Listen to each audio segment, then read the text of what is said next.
Well, hello everyone, and welcome back to PlayFrame, welcome back to Bloodborne, and welcome to the Chalice Dungeons, which is what we're doing right now.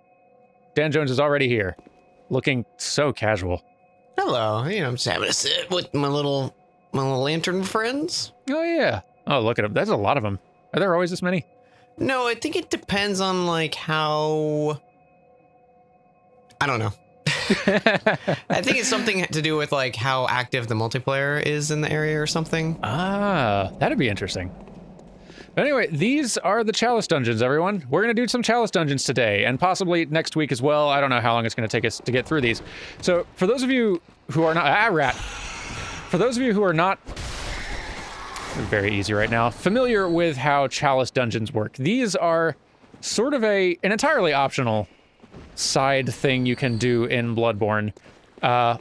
Running through areas that are somewhat procedurally generated. They're not entirely random, but they are somewhat procedurally generated in their layout. And there are a lot of them. Yeah. Their difficulty also is not tied to the New Game Plus or anything like that, so or wherever you are in the game. Right now, we are in the easiest, earliest dungeons, and as you can see, we are somewhat overleveled and overpowered for them. The deeper in we go, that will change, and we will eventually reach some that are very dangerous indeed. But the cool thing about these optional Chalice Dungeon-y things is not only that they have lore significance, because as we've discussed many a time, these Chalice Dungeons below the city are where man first encountered the all of these good old ones things, old blood and old great ones, I think. Yeah. Ebritus was discovered down here. Yeah. So there's lore significance to them. But also there's a lot of stuff down here that you cannot find in the base game. There are bosses that you will never... There's some bosses that are repeats, but there are some bosses you can find down here that you cannot find in the rest of the game. Yeah. And you can get lots of cool materials and upgrades and stuff down here as well. This enemy right here, I do not think this enemy exists in the main game anywhere. Ew. It's a big one. Yeah, some of the enemies in here are super rare, and there was a enemy that players didn't know existed for, I think, months after the game came out, because wow. it spawns so rarely. People now know, which specific chalice to go see it, but it's cool that, there's just stuff hidden in the chalices that, people didn't know for a long time. It's really cool. In fact, so there are not infinite Chalice Dungeons, fans eventually discovered. There are a limited number of them, I think 2,300 or so. There's a lot, but some dedicated fans spent a lot of time meticulously exploring every single one to see and find what they all held. And that project is done. They did it, which is incredible. But yeah, there's a lot of stuff that it took a long time for fans to find down here, which is super cool. Now, a lot of people, including myself, we're not super interested in doing Chalice Dungeon-y sorts of things in any of my solo playthroughs, because though this, it looks gorgeous in here, it was pretty easy to, things could start feeling a little bit repetitive from time to time, because a lot of these are structured in a way where you just need to run around, find a lever to open a door so that you can progress, get through the door, get to the next floor, and continue. Yep.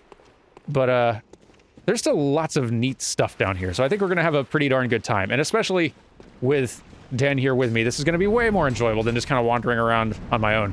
I'm already having more fun. Yeah. I very much was in the same boat of I don't really care about these, and then I went through and finished the chalices and got a whole new appreciation for them, except for one. But as soon as they start kind of changing aesthetically as well, that's kind of my favorite moment with them, because then you get rooms that are really unique feeling and feel like you're really in some eldritch layer. Yeah, I'm excited to see that, because I've not gotten very far in these in the past. But okay, so you saw, oh hey, It's our first boss. And it is a boss not anywhere else in the game, the Undead Giant. Look at that thing. Back full of candles and spikes. It's not very strong. So, nope, and it also will explode if you hit that tumor on its leg. Oh, neat. And it's gone. And it is dead. All right. So again, we're going through the pretty easy stuff right now. It will get harder. In fact, would you say some of the hardest challenges in the game? Oh, easily. Yeah, the deeper in you get to some really nonsense hard stuff. Oh, okay. Well, there you're out, I guess. I'll have to summon you in again. Interesting. Yeah, so we're still also kind of learning how this works in a co-op sense. So I'm getting to the next room, Temerian Labyrinth Layer 2. Here's a thing which I guess is this just for the lift? No, currently inoperable. Okay. Well, let me ring my bell again, and let's see if... Oh, it still counts as being ringed. Okay, interesting. So can you join me? I guess let's find that out. Hang on, I'm curious. Is this gonna put me in? So, this can get cut or not. So today... Yeah? I streamed for 12 hours. 12 hours? Uh-huh. My goodness. So, what did you stream?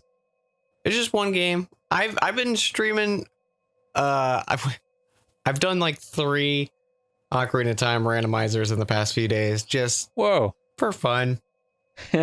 All successful runs, or the first 2, yeah. This one I turned on like no logic, so it is like as hard and as random as it can be. Yikes. It's probably not even doable. Because there's no logic. So like it could be a thing of like, you know, the only spot you need X, you get X. So like you'll never get it, you know? Yeah. So we'll see. It's been going well. It's obviously much slower than the other randomizers I've been doing, but Oh, sure. I'm having fun. I didn't realize there were that many randomizers for Ocarina of Time. What were the 2 you did that were successful? So the first one I did was like my normal settings. So like I just turn on key sanity and token sanity. So like all 100 Skulltulas are randomized as well and drop random things. Gotcha. Okay, so basically the same one you did like on this channel like a couple of years ago. Yeah. Yeah. Yeah, you just reshuffle it and do it. And like I also had it so all the dungeon entrances were shuffled. And then the second one I did, I was trying to play with like lower settings because I think I'm going to try to do like a race between a few friends on stream. Ooh. So I was seeing like how like that one went much faster because it was like I only required like 3 of the, you know, like spiritual stones to go and fight Ganon. And I think there was like less tokens and the keys weren't randomized and stuff like that. Sure. But I definitely like that. I think I'll tweak it a little bit before I give it to do a race. And then this one is just like pure chaos. Like there's the logic built into the randomizer so you can always beat it. But this one obviously isn't using that. So that sounds fun. By the way, if none of y'all have seen a Dan Jones randomizer run, but like I said, he did one once on this channel a year or 2 ago for Ocarina of Time. I'll link to that up in the corner now. He was successful. It was very entertaining. So yeah, y'all should check that out if you want to taste, or you can just watch his streams. I guess that's also a very good way to do it. I've been hooked on them. They're just fun. It's like a comfort food game. Yeah. But hey, I got summoned in. Yeah, and I'm seeing the clouded up door, so I'm guessing. Yeah, all right. It me. Wonderful. It you. Let's open this big heavy door, and then, yeah, there he is. Lovely. Okay. Next room. Good. I was not certain how this was going to work. I think there are some, like, slight limitations on summoning people in Chalice dungeons, and we're going to find out where those limitations are eventually. Trap. Hello. Trap indeed. Ah! That just kind of exploded on my screen there. That was quite the surprise. So, okay, so this is locked by device. So, okay, this is the door we need to open by finding the big switch somewhere. Let's go look at the big switch. The big switch. It is pretty in here. Like the art in these, even though you will find some of these rooms and configurations of rooms many a time in these challenge dungeons because they are sort of a like Diablo style, like procedurally generated, like very Diablo-esque actually. Yeah, you will get used to these rooms real quick. Get comfy. They're still real pretty, but the layouts are always different. And if you enjoy just running around like Bloodborne combat and movement, then these chalice dungeons can provide that to you in endless supply. One of the cool things is too, our good friend Illusory Walls are back into play now. So. Oh yeah. And it is Dark Souls 1 rules where you have to attack it. Gotcha. Okay. And this guy's Sonic here. He's rolling around at the speed of sound. Hang on, if you back away, yeah, there he goes. He does a little. Oh, he does a fun attack where he just kind of like rolls all over the place. Oh yeah! Hey, look at him go! There he goes. I like it. There we go. All right, we'll flip the switch, and we're in business. Yeah. All right. Nice and easy. Baby Easy game. Yeah. Yeah. These first like 3 chalices we'll breeze through them. Yeah, these will go fast. We could have started doing these way earlier and didn't. We are probably going to break up the chalice dungeon stuff into a few chunks. Like we'll probably do the easy stuff now and like maybe like today and next week, and then maybe go off and do DLC before we get to the really hard ones. Hey Dan, just to break it up a little bit. Yo, I got something really important over here. There's a chest. Okay, I need to find you then. I think you went down. Oh yeah, I fell there down. you are. Yeah. Okay, well let me drop down and join you because I'm really excited about the Yeah, you just take a little more step. It's just it's right behind me. You gotta see it. It's really hard to see. There's also traps. And you can destroy them. Hey, cool. See, this is going to be more fun with you here. See? And dangerous. What fun we'll have. We're going to have great fun. So really these first few, we don't really need to like run around and do much other. There's a few like, you know, like crafting materials and stuff for other chalices, but you'll kind of get plenty of them, especially if we go like the route of, like skipping to do some higher chalices. Ooh. Merciless Watchers and Watcher Chieftain. All right. You want to see these die? I would love to. Wow. There's one. There's a one. Get out of here. Man, it's melting that health. Yeah. They big. They swings. They dies. Nice and easy. I mean, easy, but still. Hey, and the Tumera Root Chalice. Now, the Root Chalices, if I recall, are not the main ones that like we have to do. Yeah, like they're the sort of if you just want some more randomized chalices in the same floor and tier of difficulty, right? Or if I got that wrong? I think we'll have to do some of them at some point. I think it's more of finding the right materials you need to make specific ones, but it's been a while. Okay, yeah, because you do need specific materials in order to do further chalice rituals to get to further depths. That's right. This is the sort of stuff I've not dabbled in much. Okay. That's another floor down. Nice.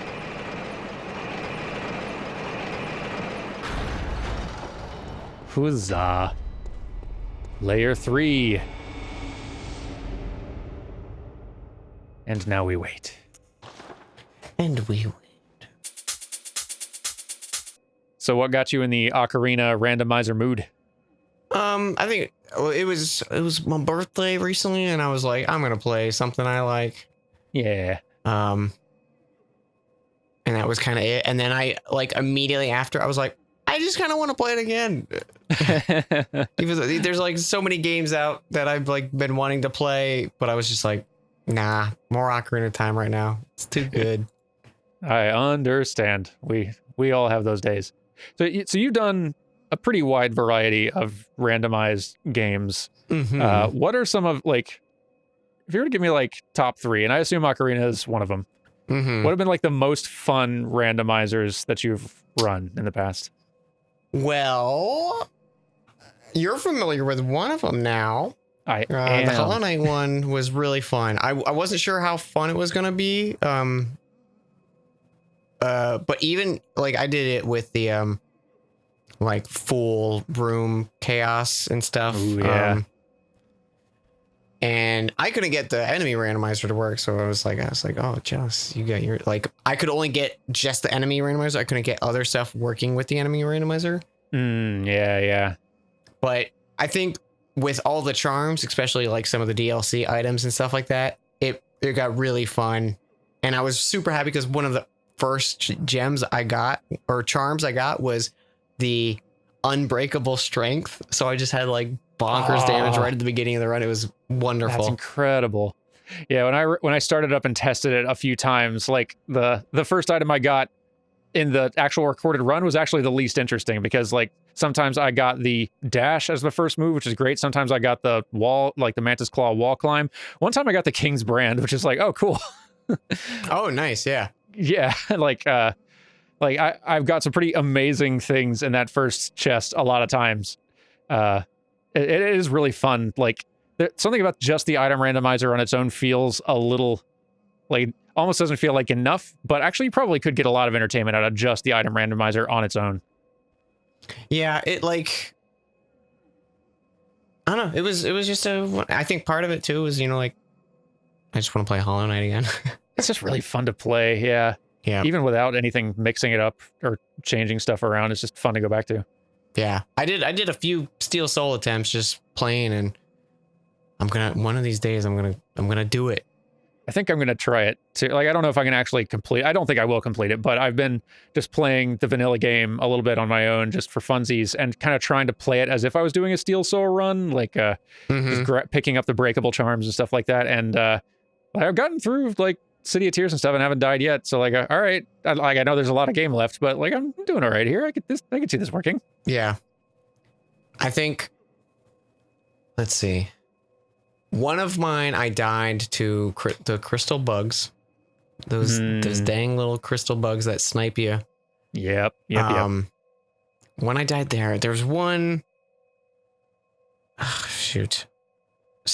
One of them died and it was like totally unnecessary. I can't remember what killed me. And then the furthest one I got was I had killed 2 dreamers, and then I got to the Watcher Knights and they got me. Those are a tough one. The Watcher Knights are like the only fight in that game I'm still scared of. I don't know why. All the others, I feel like I'm like either A, they were hard enough where I got used to, I learned them, or B, like they were easy enough, you know, to not scare me. But the Watcher Knights were like right in between there, where like I didn't struggle too much with them, but I still don't really know them, and they're still difficult. Yeah, they're hard. Like even with a lot of practice, they just invite chaos. Yeah, I think too, because you need to be quick. So yeah, you're actually like making sure you only have one, you know, target at a time. Yeah. Hello. All right, floor 3, let's go. Also, I've got a handy dandy flow chart open here of our path to go. So phenomenal. I don't have that. I may get that from you later. Hello.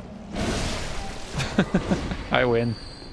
So we'll definitely, if we do like 3 of these for today, the last one we should have a pretty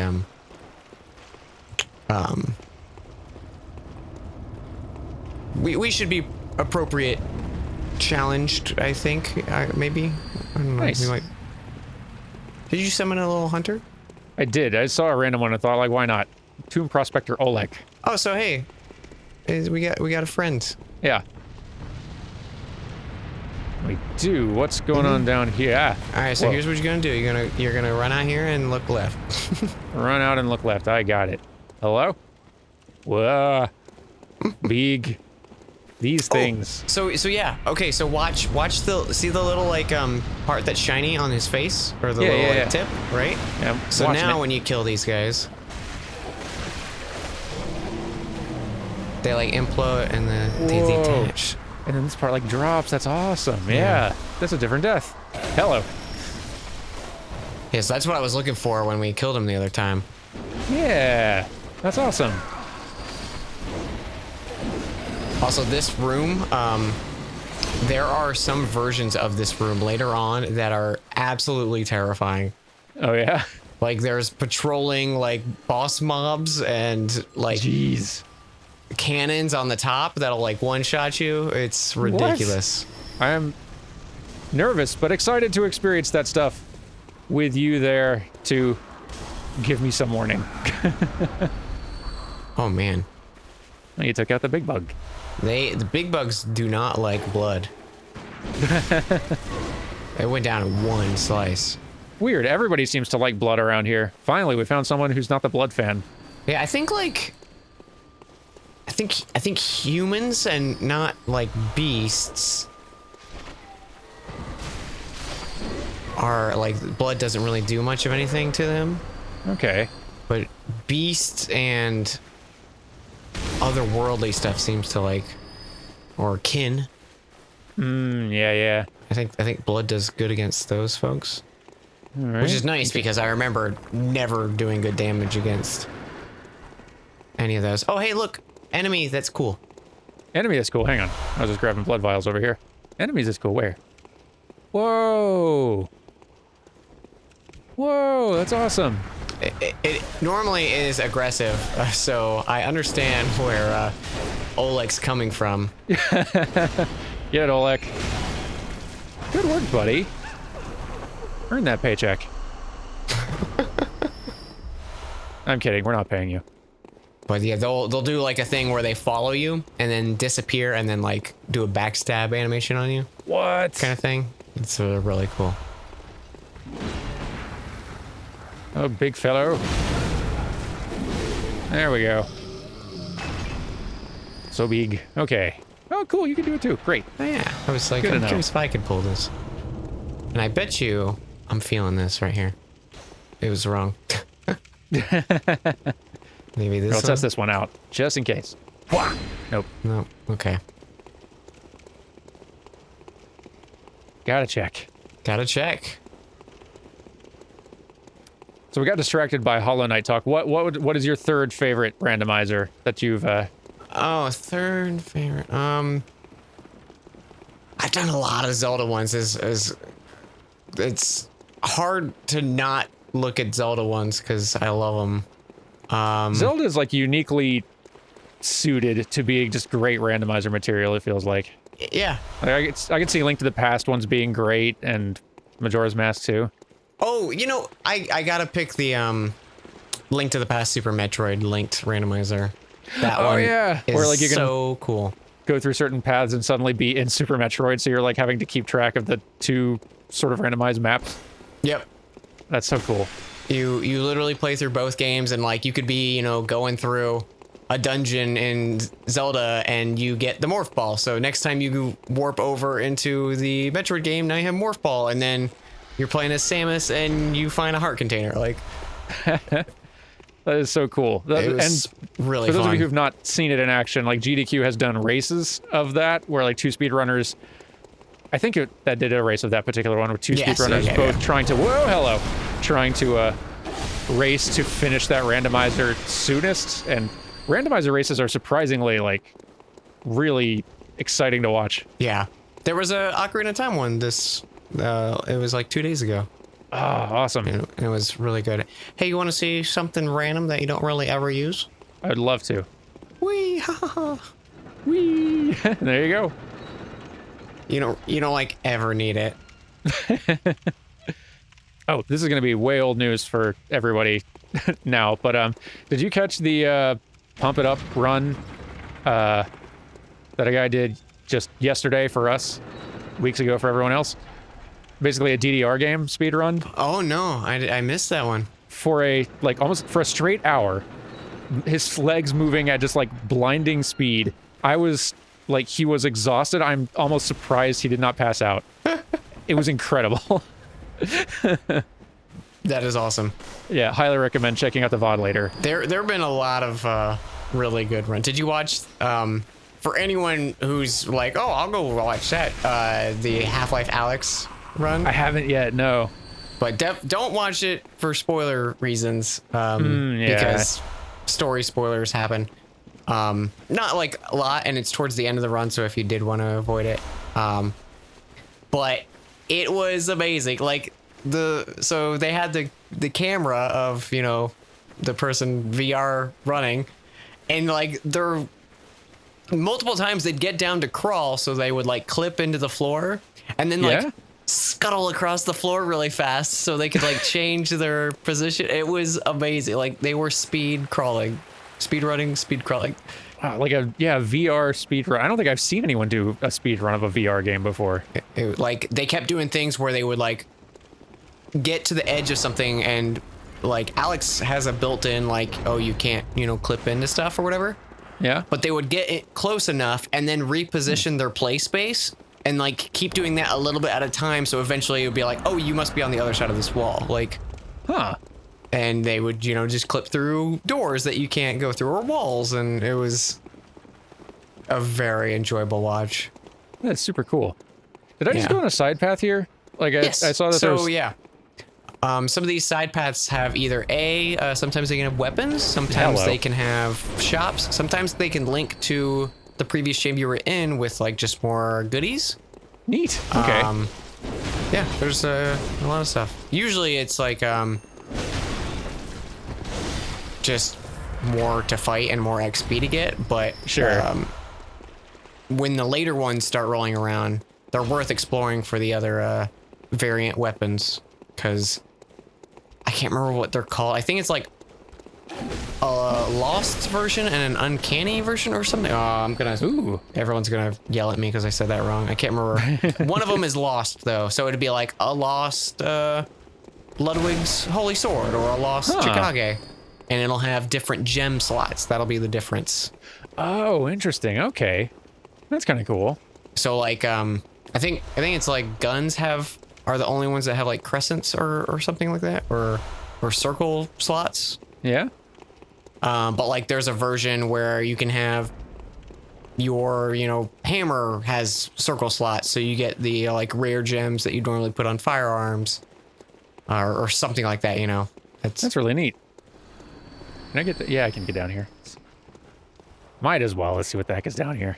It's kind of like most of this has not been a blind playthrough, obviously a Bloodborne, but Chalice dungeons are things that I am real unfamiliar with, so this portion's pretty much all new to me. Hello. Yeah, I'm so excited for later. Like the first few are gonna be boring just because we're strong and they kind of keep the interesting stuff for later. Fair enough. But That's why we're doing them co-op. when it gets good, I think you'll start enjoying it a lot more. Yeah, I'm excited for it. I'm having fun already. Heck. And so these side paths, instead of obviously opening a door, there should be like a large sarcophagus tomb-esque thing. Oleg, I clipped into Oleg and we both were stuck and couldn't move. Well, I haven't found any big sarcophagi yet. And there's usually like a little like mini boss kind of guarding them. Huh. Meow.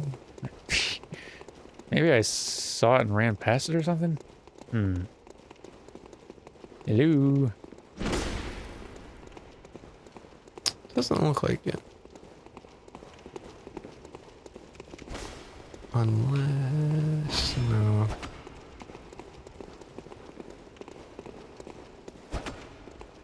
Yeah, I'm not seeing anything. Oh, here's a door. Oh, wait, where? Where'd you go? You're not in this room anymore? I don't think you are. Yeah, I went through the door. You should be able to see me still. Here, I'll run back in. Oh. Oh, there you are. Okay, I didn't see that at all. Good eye. I just opened this. Hey, Dan, stand right on that body. I'd love to. Of course, the one time I set you up for a trap, it doesn't spawn. Yes, the one time. I never do this, Dan. Oh, hello. You have a big gun. I too have a big gun. Oh, well, you missed it. I have a sword. Ooh, this is big. Yeah. So this should be usually like where you'd find a weapon or you'd find Ritual blood. All right. ritual blood. Yeah. Sure. Why not? All right, then. Great. Side path complete. Now we continue. Onward. I think.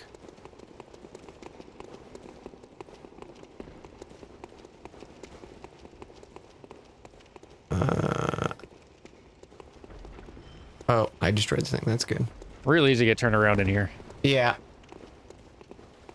Oh, hey, is this what I think it is? Nope.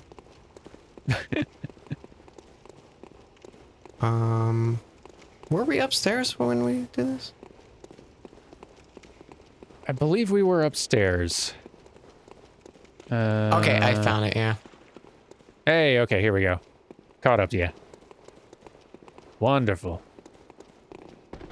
And down. Wee. And then to the right, and then yeah, all right. Did it. And now a boss room. If the pattern holds. Mm-hmm. So this will be the depth 3, which I believe this one is only 3.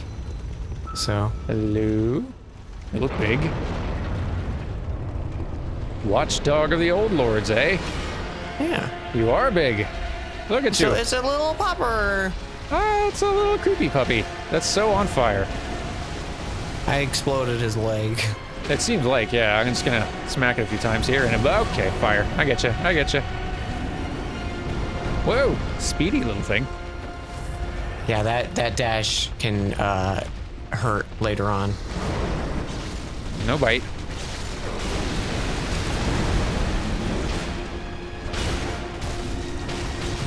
Ow.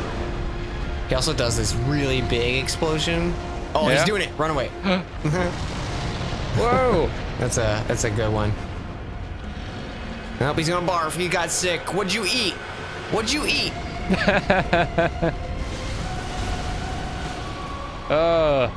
These dogs always eating stuff they're not supposed to. Bad dog. Central What is that, tomato a chalice. shield? How'd you get a shield? Whose shield is this? I got a central tomato chalice. That's exciting. I think that's the next one? Yes. Central to Tomorrow Chalice is the next one we need to do. That is the proper pronunciation. I believe so. Thank you for getting it right. I've been really stumbling over it this whole time. Yeah, All I right, didn't want to say anything, but you know, like I was like, cool. We did one though. All right, so I'm gonna return to the Hunter's Dream, and I'm suspecting we're gonna have to run you through this as well. We might just go ahead and do that off camera real quick. Yeah, we'll be right back, everyone. Hang on. All right, so we should be all set now. I wanted to let you all see what this process looked like since we kind of skipped over it at the start of the episode. So when I created this first depth chalice dungeon thing, I just walked up to this first ritual altar here, created the thing, and now you can see like all the different floors and where all the different lanterns are that I could warp to. I could still go back in there if I wanted to just like farm for materials or whatever, but no reason to do that. Let's go ahead and create this next one here. Chalice ritual. Central Tomorrow Chalice. This one is a depth 2, so we're up to harder difficulty now, and it takes 1800 blood echoes and 6 ritual blood 2s to do the ritual, which I have. So let's conduct the ritual. Go. It's done. There's a chalice right there. The ritual's finished, and a chalice rests upon the altar. You may now explore the dungeon. Let's do the thing. In we go. Chamber of the Seal. Enter. And there we go. Central Temerian Labyrinth Layer 1, we in. and now you know how to get into a chalice. Yeah, that's basically, those are all the steps. Just have the stuff you need and then do it. Easy as cake. All right, and then we ring a bell so that we can summon in a Dan Jones, because, like, if we can't have a Dan Jones, then what's the point? What's the point? There is none. I need a little you on my shoulder at all times, hyping me up. And I guess I'll have a little you on my shoulder telling me to kill NPCs. So. Yeah. It's a little less flattering now that I'm thinking about it. Still fun though. Still fun. Okay, so in this one, Uh-huh. There's enough for the next chalice that we need to go to, but before we leave, you need to have 9 ritual blood 3s. Okay, all right, we need to keep track of that. Because, yeah, I didn't... finishing the first chalice there, I did not have quite enough ritual blood 2s to open this one up. I had to run back and kill a thing or two till they dropped. So, all right, that's the thing we need to keep track of, just so we can keep progress steady. And Dan was telling me that there's some... Dan's kind of like looked up a roadmap for just all the chalice progress we need to do, and he was looking ahead and remembering all the neat bosses and stuff that I've not seen, and it's gotten me very excited. Yeah. Oh, and honestly, like the last one I'm looking at here, we don't even need to do that one because it's all stuff we've done. Oh yeah, Yeah. So I think we'll probably do just. I think it's just 7. Cool. Okay. Yeah. And if there's any we can just skip and don't even have to do, then heck. Yeah, because there's one after that, but it's no new bosses or anything. I think the area looks really cool. Okay. So it might be interesting to go like pop in and see it. Yeah, we could dip in if we got like the materials for it. Like I don't mind looking around. The sightseeing is its own fun reward. There's not even an achievement for it, Dan. Where's my trophy? I need my trophy. Goodness gracious. Yeah, with no achievement, it might as well not be in the game. What's the point even? Yeah. How are people going to know I'm a gamer? And not a baby. Yeah.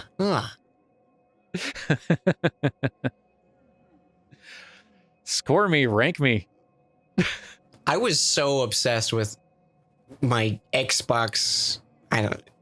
What was it called? Was it Gamer Score? Yeah, the Gamer Score. I was obsessed with it, and I was like, I gotta just play games to get achievements. And then I was like, this is a terrible way to live. I'm so glad I got over that phase. I know achievements are still a thing. Is Gamer Score still a thing? I don't know. I don't have the new Xbox thing. Oh, right on. I stopped with 360. I know they still have achievements. I don't know if they still have like a cumulative gamer score for all of the achievements you've gained.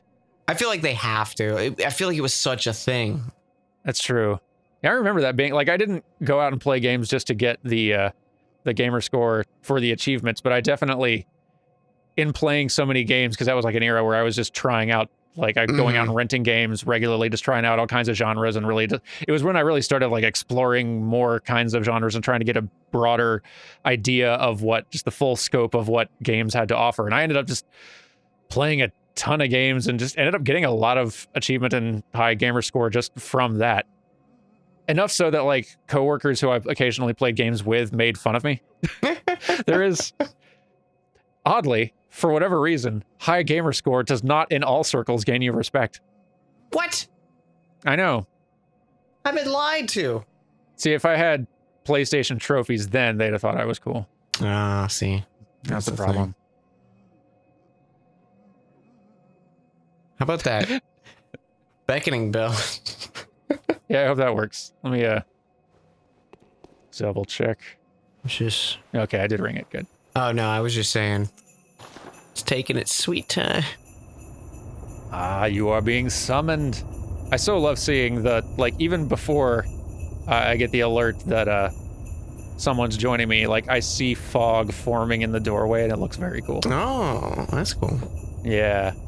Yeah, before it tells me I've joined in, a bunch of the little lantern lads kind of come out of the chalice. And then it says like, oh, we found something. That's cool. Man, what a cool game. Yay, let's go. All right, it's getting a little harder now. We can probably keep goofing, but like... Oh yeah, we'll still goof time. We will hit a point where... We're goof trooping. Where the goof threshold is surpassed. New boot goofing. Do you ever watch that show? I didn't know. Reno 911. Reno 911. That was one that I saw ads on TV for it all the time, so I can picture the main character. Yeah. In perfect clarity. It's one of those like, I think it was Comedy Central. I'm pretty sure. I think you're right. Yes. But it was one of those like every time I saw an ad for it, I was like, they make it so much worse than like the show actually is. Was it good? Because yeah, I never actually watched the show. I enjoyed it. It was. I'm sure if I went back and watched it now, there would be stuff that didn't age well, but Oh sure. yeah, it was like, okay, and forgive me, audience, if I am totally not doing this justice or over justicing it. It was kind of like a, like, I think it came out around the time of The Office, where it was like, oh, let's take like a crew in and video these people doing their jobs. So it was like a police station. Oh yeah, that sort of like conceit of yeah. Yeah, and you know, they all like, they would do like one-on-one interviews kind of thing, and then like show their skits and drives and stuff. And a lot of it was like quick little, like, there'd be segments of like, it would just be a joke of like them responding to a call and then move on to the next bit kind of thing. Sure. But some of the little like things were just hilarious. And the new boot goofing thing, it's not even like the fact he says new boot goofing, because he bought new boots and he was excited about them, but there was like a running gag through the show of these like kids vandalizing his bike. He had like a police bike. Okay. And he comes out after he's new boot goofing, and the bike is just like the center of the frame is going through a telephone pole, so there's like no physically possible way it could have gotten in there. But just the look of defeat on his face is very funny. Oh. Yeah, no, I remembered seeing ads for that all the time as I don't even remember what I would have been watching on Comedy Central. But yeah, it's definitely like very crude and stuff like that, but oh sure. There was bits every now and then I'm like, that was good. I feel conflicted now because people are gonna be like, Dan likes Reno 911. I don't know, I haven't watched it in a decade. Give me a break. That's always the risk with older shows. Like again, even going through The Simpsons, it like a lot of that stuff was made in the 90s. Yeah, man, there are some episodes that are like, oh boy, that's not good. Nope. There is like still some scary relevant stuff that the Simpsons is like, hey, here's this thing, and then you're like, was this made like yesterday? And you're like, no, this was made 20 years ago, and you're like, oh. Yeah, really, I guess it is impressive that like how much of it does still feel not completely aged out, that how much of it is both still really funny and still feels funny today as much as it was then. Yeah. Do you ever have you had a movie you've gone back and watched and been like, you know, I've changed my mind on this movie? I'm sure I have. I'm trying to think, and nothing's immediately coming to mind. Yeah, like I'm kind of in the same boat. Like I can't think of a specific example right now, but yes, 100% that I think there's some that I don't even try to go back and watch. Maybe they're still fine. I just have a feeling like, Yeah, you're like, I'm willing to bet this one's not aged well. And I kind of don't want to know. I don't want the confirmation that I'm right. I'd like to still be able to imagine that maybe it was kind of good and okay, but I don't have enough confidence that it was that I want to test it. Yeah. Literally, now that I'm sitting here thinking and like remembering stuff about Reno 911, I was like, that's kind of gross. There was a few characters I definitely did not like. Oh, also, hey, this lad. Yeah, it's kind of like, it's that guy that was down there at the bottom of the long drops that it took to get to the abandoned workshop. So this fighting this lad is real fun because he spams R1. I see, yes. One could, in theory, do some visceral nonsense. In theory. Maybe I'll just backstab him. Hey, pay attention to me for a bit. Oh. Whoa. That was cool. He punched through me.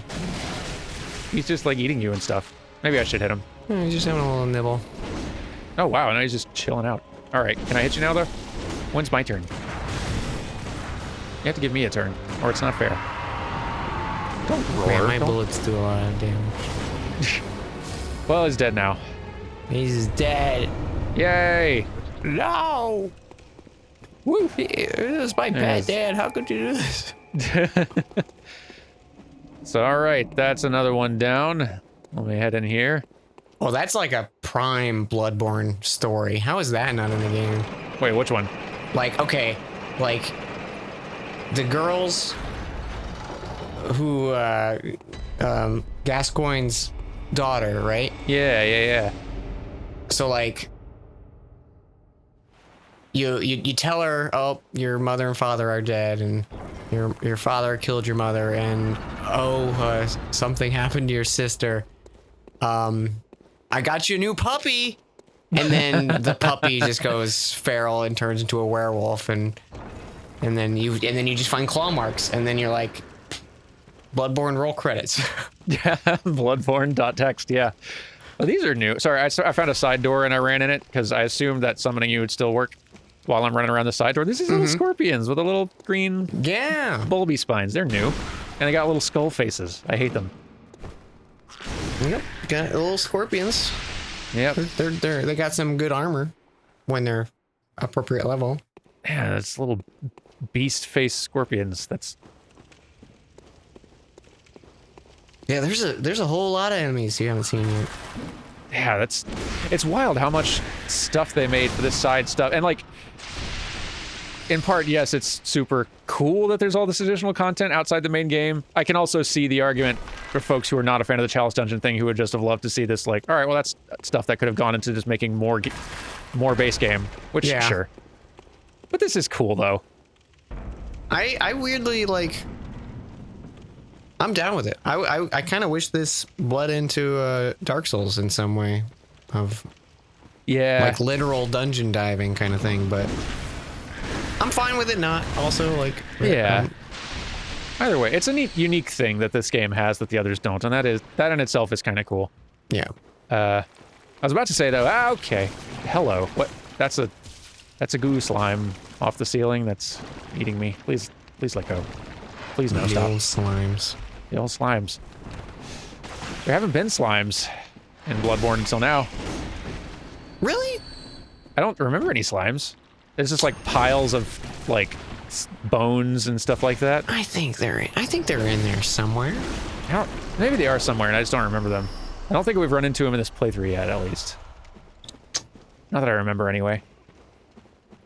I was about to say anyway that I'd like always wondered what a Dark Souls roguelike type thing would be. Okay, and it's still summoning you. Awesome. Yes, I was worried that it wouldn't. But and that this was maybe the closest we'd get to that, but then I remembered you've actually played a literal Dark Souls roguelike mod that sounded awesome. Man, so recently my computer has been having issues, so like I did a factory reset like a month ago. Yeah. So I lost all my like game installs and everything, and Oof. I've slowly been reinstalling stuff, and I'm like, I don't know how I haven't reinstalled that mod, because man, it was some of the most fun I've had going back through Dark Souls 1. That sounds super cool. Yeah, now that I'm dipping into randomizers and stuff a bit more, and I'm considering a... Yeah, highly recommend that one. Like, some of the others have been fun. Like, I did Cinders and Daughters of Ash and stuff like that, and they were fun. Seeing, like, some of the new content and stuff, but, like, the amount of fun and, like, how much I wanted to keep replaying with the roguelike, I don't know. It was just... It felt like a whole new bag of, you know, here's a game you already love to play and control your character and has good game feel, and then it's like more. That's super cool. You know, maybe like I'm not like there are some weeks and like things. What's happening? I didn't know what that weird field it was projecting was, and it worried me. Yeah, it does like a pool thing. I don't know what it really does. He thinks it's cool, and no one will tell him that it's not. No, but I was just saying that, like, there's, like, there have been some weeks where we've not had a new Bloodborne co-op episode or just a new Dark Souls just co-op sort of episode, just because, like, just stuff hasn't worked out for our recording schedules every now and then, or we have technical issues, or just something comes up. Maybe, and like, I've been putting random one-offs in those slots instead to fill time, and it's been really fun, and like, maybe I'll still do that, but I don't know, like maybe I should start trying out randomizers or challenge runs on my own. Of like maybe I should try the Hollow Knight Steel Soul run on the weeks like that we can't record or something. Or I should. Oh, that was cool. Or I should. Yeah, I can test out that Dark Souls roguelike thing you were talking about. I don't know. Maybe that's a thing I should do with that window of time. That could be fun. I recommend it. I love them. Like if the numbers on that one Hollow Knight randomizer one-off I did are any indication, people are interested. So yeah, I should. Is it performing well? Quite well. Yeah, like twice as good as anything else. That's great.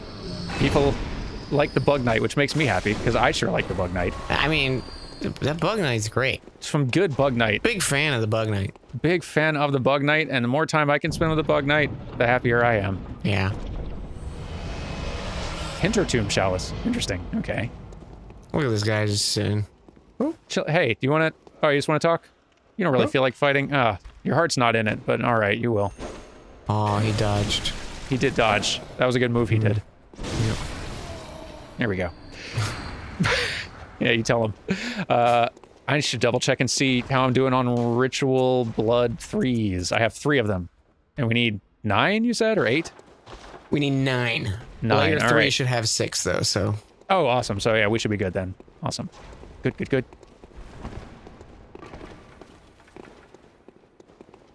Now, where does this go? So if you look down, that's where you fought the scorpions. Oh, yeah.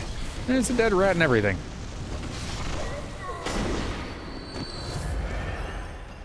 It turns out, when you get hit with 4 Molotovs in the face, it deals a lot of damage. Ah. I know. You know, I guess I could have assumed that, but it's good to have confirmation from someone with personal experience. You learn something new every day. All right, that's it. That's what we're all about here, education. Yeah, I think we're done here. Yeah, down we go. Dead scorpions, and yeah, here we go. All right, let's do the actual thing. Also, take note of, oh wait, where? Oh, actually, there's another thing to show down here. Ooh, I want to see. I wanna see if we can find a good one.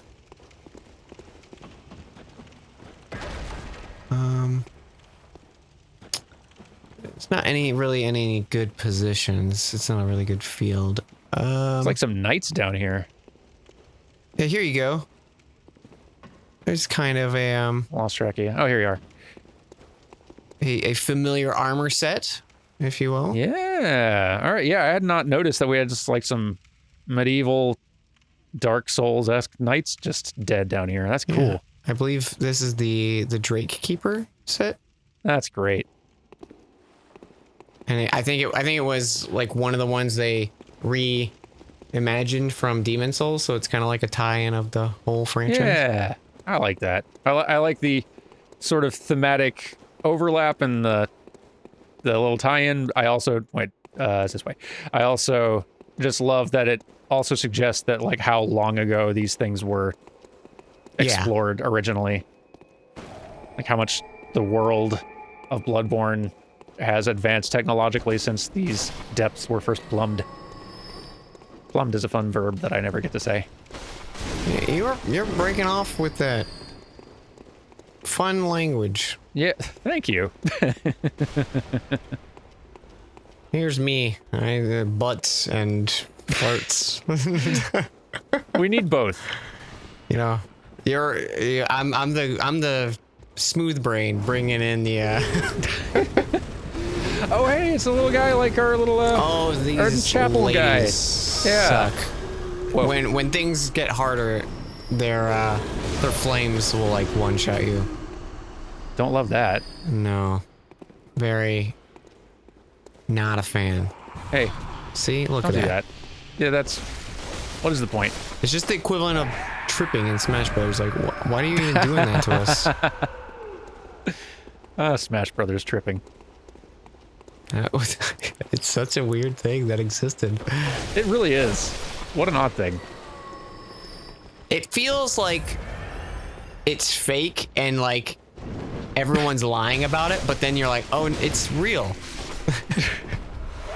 So it like, just so I'm clear on how this works, it's just a thing where your character can randomly while running around just trip and fall down in Smash Brothers, and that's just a mechanic that exists randomly for no reason. That's it. I kind of love it. Just as a... It was so bizarre. Like, I think there was like no way to influence it or anything too. It was just a you'd have a trip. It's like luck in Animal Crossing, or at least the older Animal Crossings. Oh yeah, it's just a little bit of randomness, just to make the hardcore players mad, I guess. I guess so. But then it's weird because like I feel like with when the Wii U one came out, they were all like, esports. We got it. That's true, yeah. They just start leaning into that more. Yeah, they did all the tournaments for E3 and stuff like that. And yeah. Hello. I missed. You got him. I got him. That was very funny on my end. Just seeing you descend with this giant sword. Now you know the experience I've been having for all of these co-op playthroughs. It's a real delight, and I'm glad that you're finally able to take part in that joy. Oh, that you've been giving me. Just the sounds of the sword, like over and over, as music to my ears. I too love it. No, we haven't found the switch to flip yet. Where are they hiding that thing? You know what? Hang on. It's always these rooms.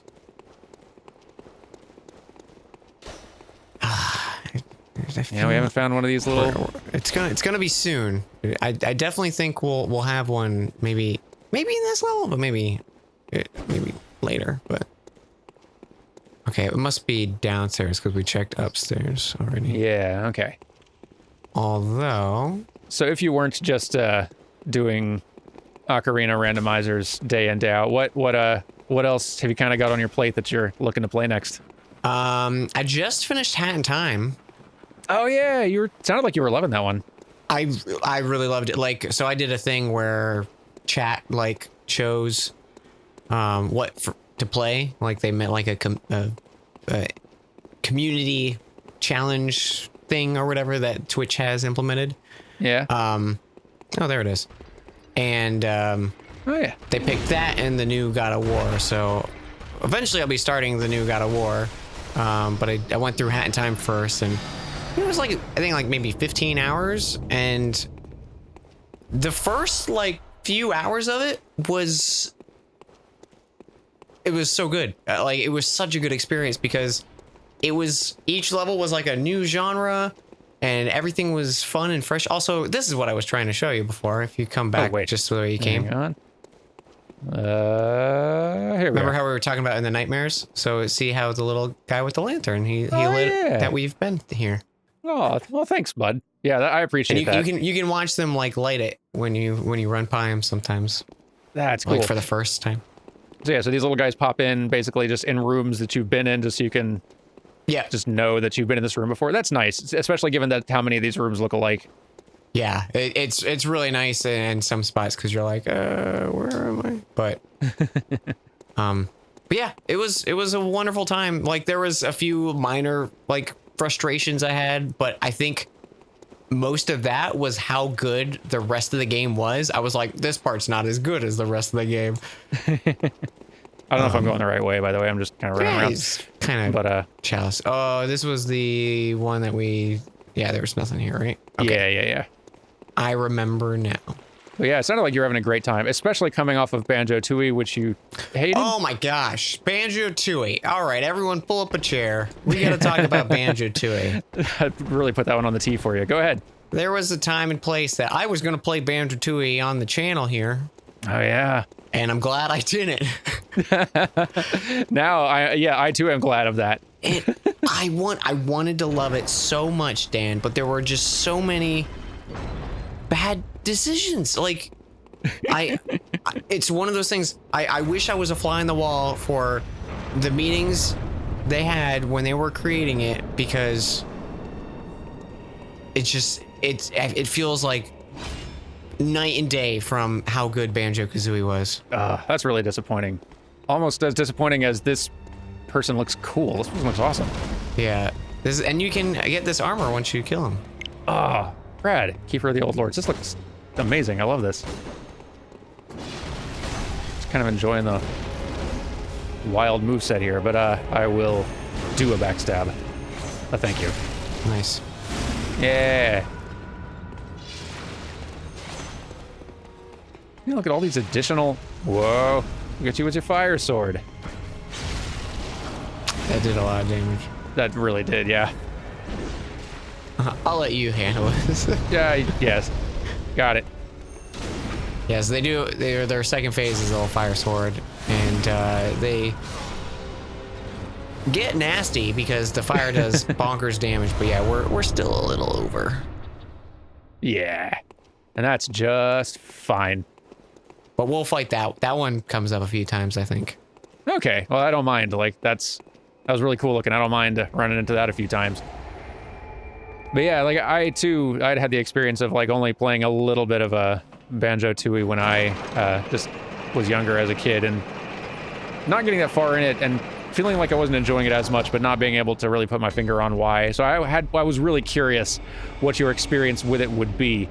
And I did not expect it to be that miserable. It was like getting updates from you every few days or so, just hearing like how miserable an experience it was really surprised me. As mad as people were about Banjo, like nuts and bolts, which I thought was like actually kind of okay, as long as you don't go in expecting a traditional Banjo-Kazooie game.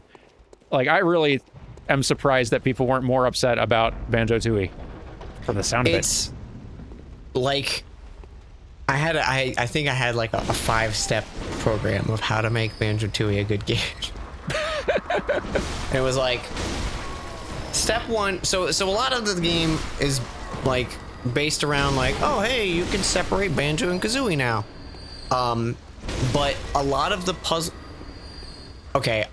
puzzles, I'm air quoting pretty hard here, I don't know if you can hear it, are not puzzles. Like you immediately know what to do, but it's just a time commitment of like there's an instance where you've got Mumbo Jumbo and Humba Wumba are your two like magic casters now, and like that's cool. But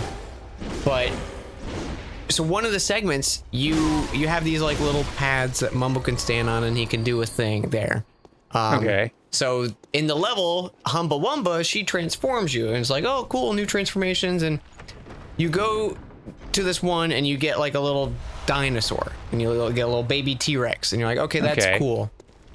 And then there's a Mumbo pad by that, and you're like, oh, maybe, and you see nearby there's a switch with a big dinosaur on it, and you're like, oh, maybe I go and get Mumbo to come over to Humba Wumba's thing to make it big, and then walk Mumbo back. Ooh. So yeah, so here's what I have to do. Step 1, I, as Banjo-Kazooie, have to go over to Mumbo's house on one side of the level. There are warps between levels, but still, I don't think that's a solution. I think that's just more of like, we made it slightly more convenient to inconvenience you, or I don't know. So you go over, get Mumbo, walk over to Humba Wumba's thing, do your little spell, walk back to Mumbo's, re-get Banjo. Now as Banjo, walk over to Humba Wumba, go in, get the transformation. You get the transformation literally the first thing you do, Dan. The first thing, you see this big switch right by Humba Wumba's, and it's like, big dino, what's that gonna do? You get on it, and it's a timer to go through a hole that's too big for you. So you immediately have to go back to Humba Wumba, de-transformation, run as Banjo, and then you get like a Jinjo, and yippee. That sounds miserable. And then the best part, you're pretty much done with the big dino. He doesn't do anything. He does one other thing, the whole level. Ugh, jeez, it is really like baffling how after Banjo-Kazooie, which is a really good 3D collectathon platformer, like I know like mileage may vary on if that's your genre or not, but if you're into that genre, Banjo-Kazooie is great. Yeah, it's really like mind-boggling having the follow-up be apparently so very off the mark. like, so I looked at their like development, like release date stuff they had. Yeah. And it was Banjo-Kazooie, Donkey Kong, and then Tooie, all within 3 years of each other. So like, boom, Wow. boom, boom. And they definitely, I don't know if like learned the wrong lessons is what to do, because maybe, you know, that's just the direction they wanted to bring Banjo-Kazooie, but for me as a player, I never want to play Banjo-Tooie again. Like, Sure, yeah. And I mean, Donkey Kong 64 also has its problems. yeah. But the weirdest thing about it is like, a lot of the reason I loved Banjo-Kazooie is like Banjo and Kazooie are fun to control and like do their moves, and that's still there. So it's weird because I'm like, I'm having fun because I can control these characters that I love, and like the art direction's still on point, the music's still on point. Yeah. But then like playing the game just feels like hollow, and like they took away a lot of the collectathon aspects, but they made the worlds bigger. So like music notes, you'd collect 100 on a stage, and like there's some kind of like progression of like, oh, you found all 100 notes, congratulations, here's a little jingle, and here's the total of stuff you found for the level. In Tooie, the notes are in 5, like they're in stacks of 5, and then there's a stack of 20 somewhere. So what's that? I can do math real quick. Oh my god, I can't do math real quick. So, what, like 16 note things and then one big note thing? Yeah. That seems wrong. It is less than the original thing where you'd have 100 notes to find. It is just a much smaller number of clumps out there in the world. Is that I almost ran right underneath that boulder. Like a few things you find, and then it's like, oh, you found all 100 notes. But there's no like, hey, you found all 100 notes, or hey, you found all the jiggies in this level, or hey, you found all the what's and what's. You just have to like go pause in your menu, go find like the total screen that's buried behind like 2 steps of the menu, and then be like, okay, did I get everything? I guess I did. And it's weird that it feels like that, like the game doesn't want you to 100% it. And I don't know. It's again, like it's a quantity of things going wrong in that sequel that really, thank you, that is just astounding to me. It sounds miserable. Unlike this room, which, I mean, okay, I guess, like, miserable also, but cool. Yeah. Oh, and, like, listen to this, Dad. So there's a level. So one of the gimmicks they have is there's this train, and you bring it throughout the entire world. Like, every level, you have to find, like, a train station and then activate the train station. And then you can bring the train there, and some, like, jiggies require you to like bring an NPC on the train, bring it to the next level, unload the NPC, and then like then you do a thing, and hey, you get a jiggy. Okay. Which I get it. Like they wanted to do cross level stuff with it. I don't think it was done well, but I understand. But then like you get a new level. You get this new level. You're like, oh, I'm real excited for it. And you go there, and there's absolutely nothing you can do. You can't get into this. It's like a big facility. You can't start anything. You can't do anything. And the only way to do it is to go in the train in another level and then take the train to the new level, which I feel like it was just someone in a meeting was like, hey, this would be a cool idea. And they didn't like test how that would feel to play.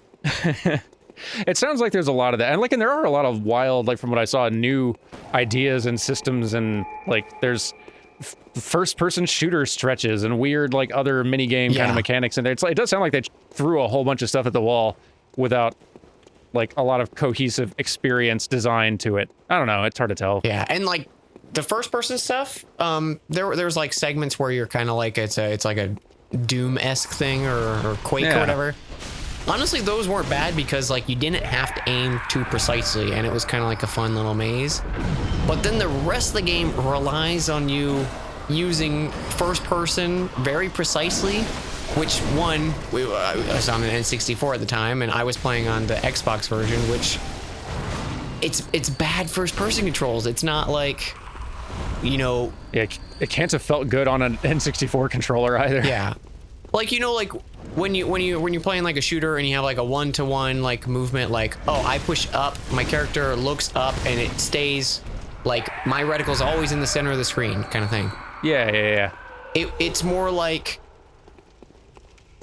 if you don't go to the outside limits of the joystick, your camera wouldn't move. It would stay like locked in place. And you would move your cursor around, but you have to hold it there. Otherwise, like when you let go, it would snap back to center.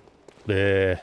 And there's like segments where you have to be like flying and fighting bosses, and I'm like, it's not even fun. Like, it's just frustrating.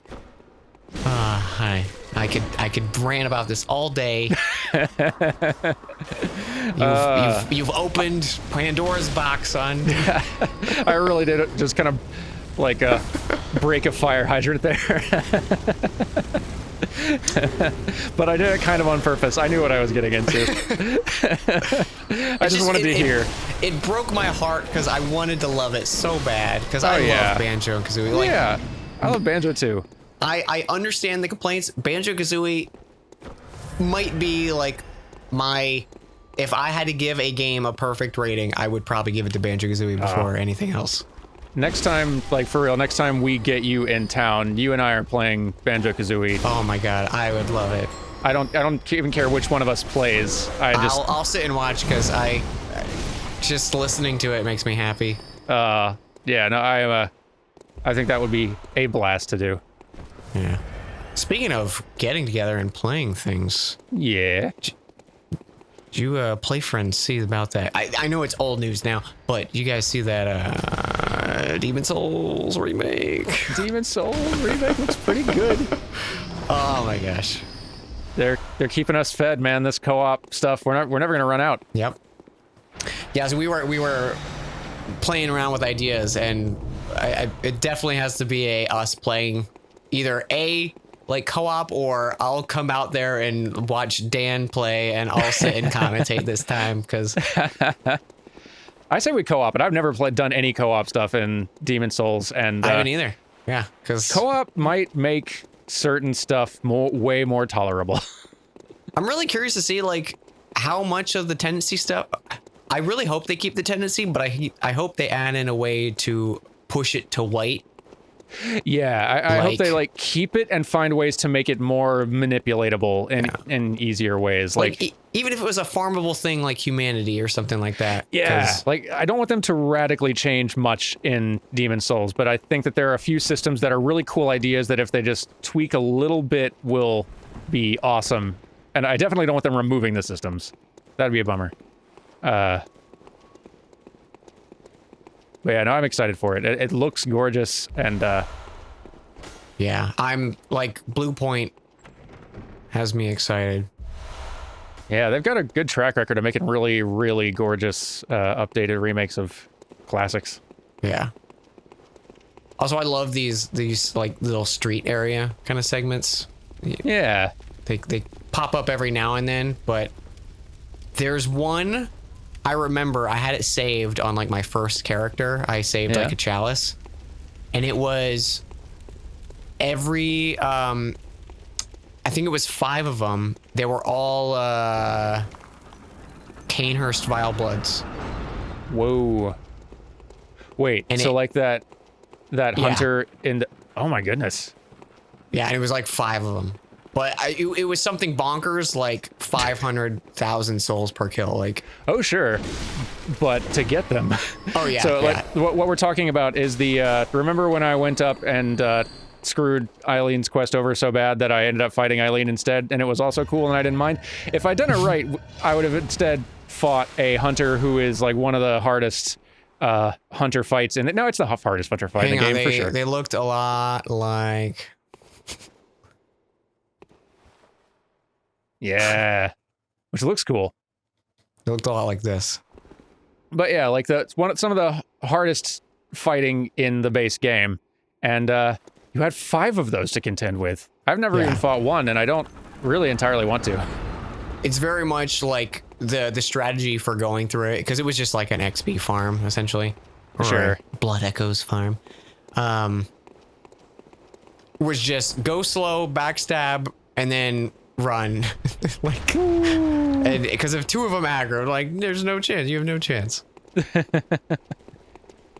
Boy, I am lost. Is this a side path, or are we still on the main path? We are on main path now. Okay. I think. Banjo-Tooie, like, I was not paying attention to where I was moving at all. Also, like, I in all of these, as we've been running around, I've been doing a very bad job of keeping track of where I am, and I need to... Don't go down this pathway. The boulder drops. I almost did that earlier, so... I was like, oh, this looks like a boulder, and then it just dropped right on my head. That's so nearly happened to me before, so... I don't think we're on a side path anymore. Like, I think No, we're not on the side path anymore. We, yeah, because it was in the street. That's where the boss. Oh, is that where it was? Okay. All right. I'll make my way back there if I can. If I can. If I can find it. This is the entrance, I think. Maybe. Maybe? Maybe. Is this the entrance? And when you go into Mumbo's house, you need a globo. But they always put the globo right outside, so why even put it in there in the first place? Oh, I feel bad that was the experience that you just had to have. If they put like in a button that you could switch between characters, like especially when you separate Banjo and Kazooie, that would have been such a nice feature. Oh, and another thing. So you know how even in Banjo-Kazooie, like, you find bottles and he teaches you a move? Yeah. So in this game, obviously, since Banjo-Kazooie separate, Banjo learns his own moves and Kazooie learns their own moves. All right, cool. But the guy, spoiler alert, Bottles dies in the opening cutscene. Like, I remember that. And his brother, cousin, Jam Jars, the military mole, I guess. I hate him. He comes out and he teaches you the moves instead. But like, even if you're in Banjo-Kazooie form and you go and you know it's a move for Banjo, he's like, no, I only teach Banjo. And they always would put the moves in like some really obnoxious place to get to. So every single time I found one, I had like the wrong character or wrong characters with me. So I had to go backtrack, find a pad, and then go back through the path, and then I learn the move, and then go back to the pad to reignite. Oh, and now I can continue exploring now. And that's some real Donkey Kong 64 nonsense, and it really leads me to believe that there was definitely a designer in that team who was just really all about it'll be fun. Yeah. You have to come back as a certain character to do the certain thing, and you can't do this thing with any of the other characters. Yeah. And that will be fun. I'm sure like part of it too was maybe just like the limitations of like switching a character without having like a pad where they could, do a quick transition of a character model swap or something, you know? Yeah. But man, like if they just had a button, it would immediately like improve the game so much, especially for like Mumbo and stuff like that. Yeah, man. Also, I found the gate. You did? Good. Now I just have to... It spawned me in the street area, so I'm just gonna wait by it. Phenomenal. I'm just gonna run around until I find you. And I'll make noise. Here, I'm gonna shoot. You may be shooting for a while. Oh wait, I found you. Haha. It worked. Oh, I need my... Let's fight whatever this boss is, and then I guess call it an episode, because this is long. And these are, I think, just going to be... This is long? Ooh, this is long. It may take us a few episodes to get through Chalice stuff. I hope y'all don't mind, because, like, there is cool stuff to find, and even lore stuff to find. So, like, this will be neat. Yeah. This is... I mean, we went through 2, and there's only 7, and, like... Honestly, like, some of them will there's one that'll probably take us a full episode, so. That's true. And we may not even do all of them. We may hit, like, because they do get absurdly hard, we may hit a point where we decide, all right, we're bailing, eject button. This was fun. But yeah. the point, we'll still see cool, neat stuff. And we're not even going to do it all in one big chunk. Like, we're going to do a few episodes of Chalice things, and then we're going to go do DLC, which is pure gold. Mm-hmm. So, yeah, don't worry. We won't be in this forever. What is Temerian Descendant? What? Oh, yeah, new boss, yeah. Whoa! That looks awesome, and it's fast. Yeah. I'm trying to remember which one this is. I'm still running to the boss. I was changing clothes. Sorry, I'm just kind of taking it all in here. This is a cool one. This is a cool one. This is awesome. I love the red cloak. Now.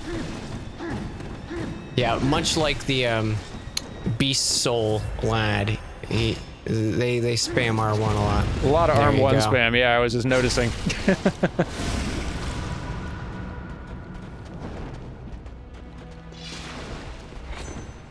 No. Stop Aw. it. Stop it.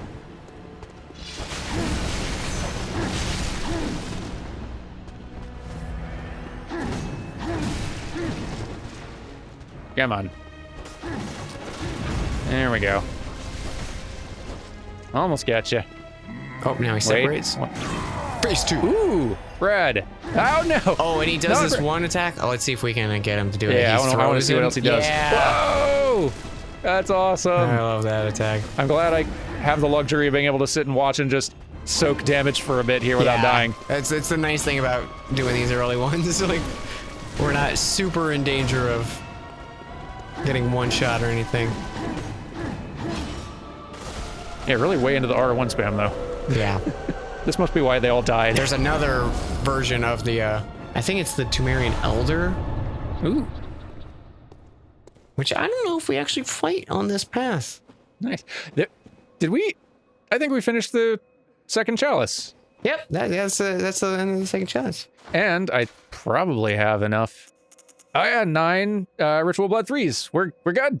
We're ready for the next Nice. one. Awesome. All right, let me, I won't even get out of here. Y'all, when we come back next time, we are going to be doing the next Chalice Dungeon stuff, and it'll maybe look different or maybe not. Find out next time. Find out next time. Thank you all for watching. I hope you've enjoyed this, and we'll see you later. Take care. Bye. Bye.